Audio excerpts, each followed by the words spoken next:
Hagajing lekai Saudi Pro League happening ke Al Fateh Persia ke Al Hilal. Haba pai syang hagajing lekai ke Al Hilal kalau khor ke nam chop hadin bagalala ban pelem ke Al Fateh da sau lakawai. Bar hagan hagajing lekai Mitrovic sulay ban tab Argol naga benta ke Al Hilal. Baleng bagan hagajing job ke Al Hilal kalau yo ban rung lupa syang Champion League Elite haga samoi ke Banwan. Hagawai par hagajing lekai Saudi Pro League happening ke Al Nazar Persia ke Al Tawan. Hagan gajing lekai baro arteli ken hun kia khaj da marshi gol hadu bukot gajing lekai baleng bagan gajing ya khaj ka Al Nazar kala banduk rung syaga Champion League Elite haga samoi ka Banwan namar kaduna shipon ya ka Al Qadisiyah. Hagajing lekai South Under 19 Championship semi final happening ka India Persia ka Maldives. Haba pai syaga gajing lekai ka India kala khor ka nam job hadin bagalala ban pelim sok ya ka Maldives hadu lai lanot.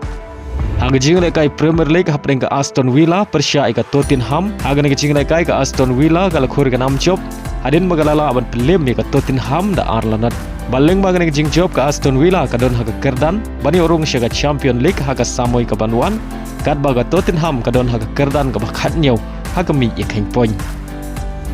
Hagawai pat gajing lekai Premier League happening ke Manchester United Persia ke Chelsea. Haba pai syagani gajing lekai baro arteli ken hun kia khaj klem la bat pen khijar nadu basdang ke kela step hadu bukot jong ke kela step badai haga kela mid kata haga minit ke nyau peway ke Chelsea ka yo ben tap ya ke gol ke banengkong hagan gajing lekai baleng bang gajing job ke Chelsea ka don haga kerdan bani urung syaga Champion League haga samoi ke Banwan kat baga Manchester United ka don haga kerdan ke bakhat reu.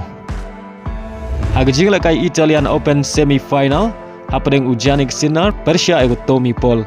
Haba pai syagani gajing lekai happening kini ki Arngut kalong gajing lekai ke Maria Khaj Henry Habakut gajing lekai Jannik Sinner ulala ban pelem ya Tommy Paul da iwei lan riu lan not ban riu lalai bari orong syang final jong ke Italian Open mentau senam arah jar artausan.